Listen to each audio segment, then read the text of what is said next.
Bonjour, je suis le docteur Étienne Medard.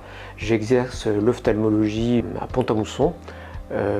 J'ai découvert les technologies OCT en 2008 avec l'OCT Optovue, avec notamment une prédisposition pour l'analyse des pathologies glaucomateuses, avec l'analyse des fibres optiques et du complexe ganglionnaire, puisque Optovue était un peu pionnier dans cette analyse.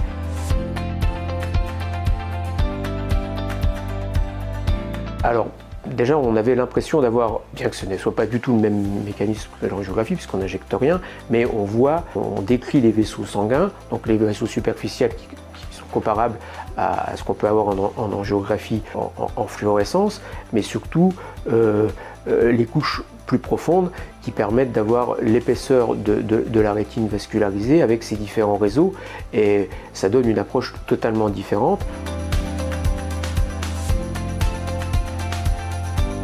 L'OCTA fait partie de l'arsenal de l'examen clinique de première intention, c'est-à-dire que quand j'ai pas satisfaction avec une coupe B, j'enclenche tout de suite l'OCTA parce que c'est un OCT en face, donc c'est une autre approche. Deuxièmement, c'est le HD, donc on va avoir beaucoup plus de coupes, donc beaucoup plus de détails. On a après la possibilité d'aller rechercher avec les slabs qui sont soit customisés, soit segmentation automatique, permettent d'aller vraiment rechercher l'information facilement. Je crois qu'au départ, ça m'a donné une grande avance parce que j'ai pu faire beaucoup d'examens, ce qui n'est pas le cas de tous les praticiens avec des appareils qui étaient parfois plus lents pour acquérir les images. Si c'est trop long, on a une image qui n'est pas de bonne qualité et on peut effectivement faire beaucoup moins de patients parce qu'on est toujours pris par le temps.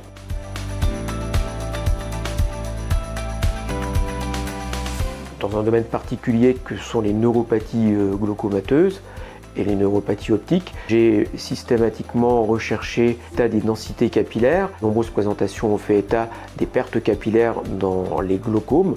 En fait, on se rend compte que ces pertes capillaires sont effectivement présentes dans les glaucomes, mais sont également présentes dans les autres neuropathies. Mais il y a une particularité spécifique, les densités sont souvent beaucoup plus dégradées dans les formes de neuropathies glaucomateuses, alors que dans les autres neuropathies, je pense aux neuropathies rétrobulbaires, comme les scléroses en plaques ou les séquelles d'accidents vasculaires, voire de tumeurs, on va avoir des pertes importantes en fibres nerveuses, mais on n'aura pas l'équivalent en densité capillaire. Donc c'est un examen qui permet, lorsqu'on ne sait pas trop, surtout au début, à quoi on a affaire, d'apporter un élément, je dirais, d'alerte intéressante, c'est-à-dire à quelle neuropathie je suis confronté. Est-ce que c'est une neuropathie de type glaucomateuse? On sait que parfois la PIO n'est pas très élevée, on parle même de glaucome à pression normale. En général, si c'est ça, on aura plutôt des pertes importantes, alors que si c'est une origine rétrobulbaire, les pertes en capillaire sont présentes mais moins importantes.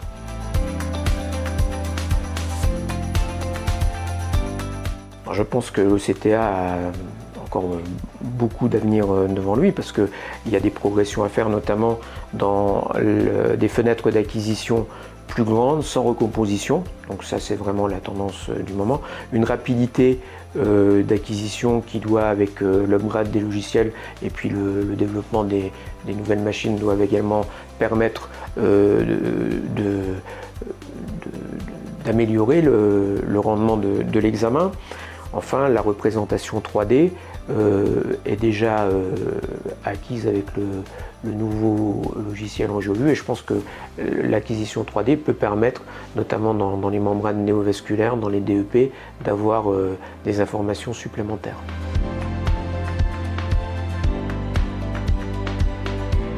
Pour moi, l'OCTA fait partie des champs du possible de l'OCT. L'examen roi, c'est la coupe B. Après s'ajoute l'OCT en face, qui est à peu près la même chose, mais sur une vision en mapping, l'OCT grand champ, l'OCT 3D et l'OCTA qui donne à voir le flux dans les différents réseaux. À chaque fois, il y a des limites, il faut les connaître, donc il faut être quand même curieux.